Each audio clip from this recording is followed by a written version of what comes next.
Yeah, do put your headphones on. Mick Hucknall is here, ladies and gentlemen. Yeah. And I thought you of all people would know about headphones, Mick. That's fine. You've got new information for us because you just announced yesterday you got a new album out. Is that right? That's right. Yeah. When's it coming out? What's it called? I don't know when it's coming. Oh, sometime in November, I think it is. Funny enough, I do. It's November the 8th. Oh, thank you. Thank you. I'll be there. And it's called? Blue-Eyed Soul. Blue-Eyed Soul. Tell us about the album. How's it different? Because before your last LP, you hadn't done any new material since about 1995. So, are we going to have to wait another 20 years for the next album? Well, what I've been doing for the last sort of 10 years is bringing up my kid.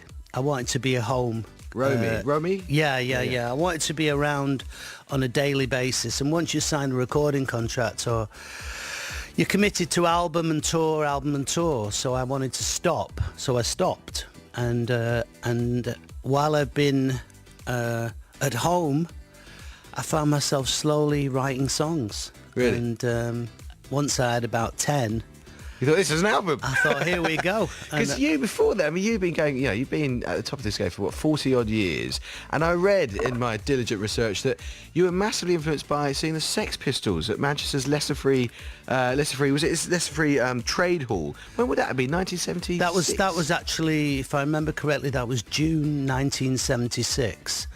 And it was without doubt, a life-changing moment. How? Why? Well, because it inspired us to get a band together. So me and my best friend Neil, who I've known since I was about 3, we sort of went to my bedroom on a weekly basis and just started writing songs. And then I started to learn to play the guitar. I learned about 3 chords, and the second song I wrote was Holding Back the Years on guitar, which a few of us would have heard a few times because it's one hell of a tune. Could anyone sing? Could anyone do this sort of stuff? Or because I mean, you're very interesting. I've heard what you've said in the past about you take against false modesty, and you think it's fair enough to say you can actually sing. You've got a special voice. You've got special talent. Can anyone sing? Well, I think singing is. I would say singing in a way is easier than writing a song. The songwriting part is actually the hardest part. It's the rarest part. And people underappreciate the songwriters, I think, in a lot of ways. Of course. Because that is the thing that's the magic. Because if you write a great melody and a great recording, it literally is there potentially hundreds of years after you've recorded it these days, so that to me is the magic, is coming up with a great tune. Yeah, because I don't think you could teach me to sing. I mean, we're not going to do it on air because it would be embarrassing, but I think there's some people who just can sing and some people who can't. Now, it's A-level results day, so I've got to ask you, what do you think is more important, hard work or talent? Wow, that's a deep question, actually. I think it's a little bit of both, perseverance. And I wish everybody well, by the way. Of course. Hello to all your listeners out there. Hope you're keeping well, and hope your kids and them have done well in their A-levels. I remember being there myself, and it's quite a stressful thing. And it's not stressful when you get the results, if they're good. Exactly. Well, what's your advice then for someone for whom today doesn't necessarily work out the way they wanted? Well, I didn't pursue... I had a degree in fine arts, so it's not really connected that much with music. You just got to find your way. I want people to be happy and find a job that makes them happy. That's what I do more than anything. Just try and find your vocation. Doesn't matter what it is that presses your buttons. Do you reckon you found happiness now? I've been happy for 10 years. Fatherhood? With a family, yeah. It's a completely life-changing thing. I never had a family. Well, if you consider me and my dad, that was the family I've ever had. So to actually now be surrounded by, 3 girls if you include the dog, it's a whole different world, and a learning experience. The last 10 years has been the best thing that ever happened to me. Funny how many people say that. I want to talk about your family, but I want to get some music first, because this is a new single. Your music has changed because of family life. Can you introduce this song? What is it called and what's it all about? This was actually the first song I wrote in the project. And I just decided in my mind, I was sat there watching TV and I thought, I should do something that's like up-tempo and funky, That's what I should be doing. And then these lyrics came into my head and I just put the recorder on my phone and started working on this melody, and hence, after a bit of work, this came out. The song's called Thinking of You. That is an exclusive first play anywhere of "Thinking of You" by Simply Red, and Mick Hucknall is here to talk us about it. Mate, tell us a bit more about the album.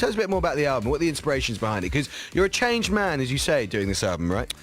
Well, yeah, I just wanted to make a sort of a funky, soulful album.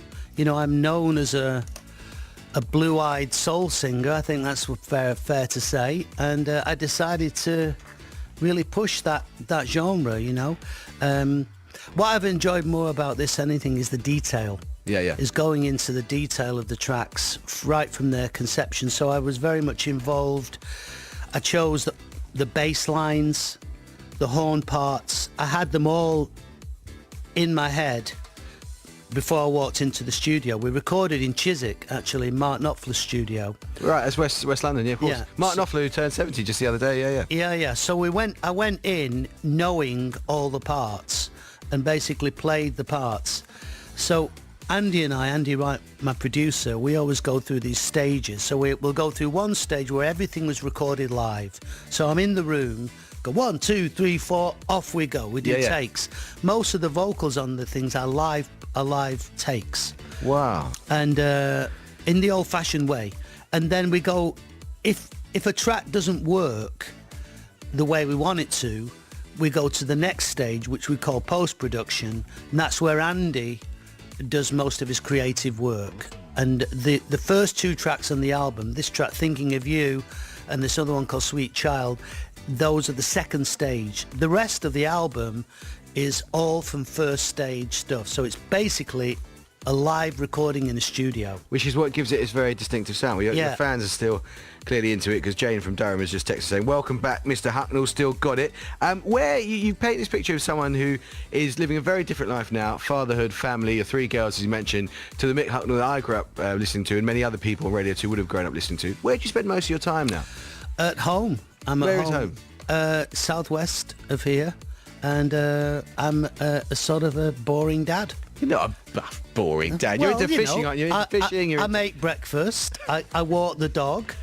I've taught her how to swim. I've taught her to ride a bike. I've done all the things that I guess dads are supposed to do, and it might be boring to some people, but to me it's sounds just like bliss. A wonderful. It is bliss. Sounds like total bliss. And a lot of people won't necessarily know this because of the very distinctive sound you have, but you've been involved in music production in lots of different ways, including reggae, which is a subject close to my heart, because you've got a record company, Blood and Fire, which has been instrumental in modern reggae. A lot of people wouldn't know that about Mick Hucknall. Yeah, well, I became a dub reggae fanatic when I was about 17. And I have a good collection of vinyl of my favourite artists, King Tubby and Lee Scratch Perry, and I got a great collection of them. And then when we got the chance to actually to release recordings by them, we formed a label called Blood and Fire, and it was a great thrill to just kind of get that music to a wider audience, because I really do think it's art. It's great art. Obviously everybody knows Bob Marley and the Wailers and everything, but as you were saying earlier, that's not the reggae that you know, and it's not really the reggae that I'm that familiar with. And you are, of course, playing live for Radio 2 at Hyde Park, which is an exciting prospect. How are you preparing for that? What goes into preparations? A month away? No, just a bit of rehearsals with the band, because we've been playing these songs. I'm just going to go out there, play this new song, and then the rest is just going to be hits, and just go boom, boom, boom, boom, thank you very much, on my way. Back home to walk the dog. Lovely. Well, the single, Thinking of You, is out on the 20th of September, in fact. Thank you very much indeed, Mick. It's really, really good to see you. And you look on top form, you look happy, you look content, which is a wonderful thing to see. It's great to see you. Here's Richie Anderson with The Travel.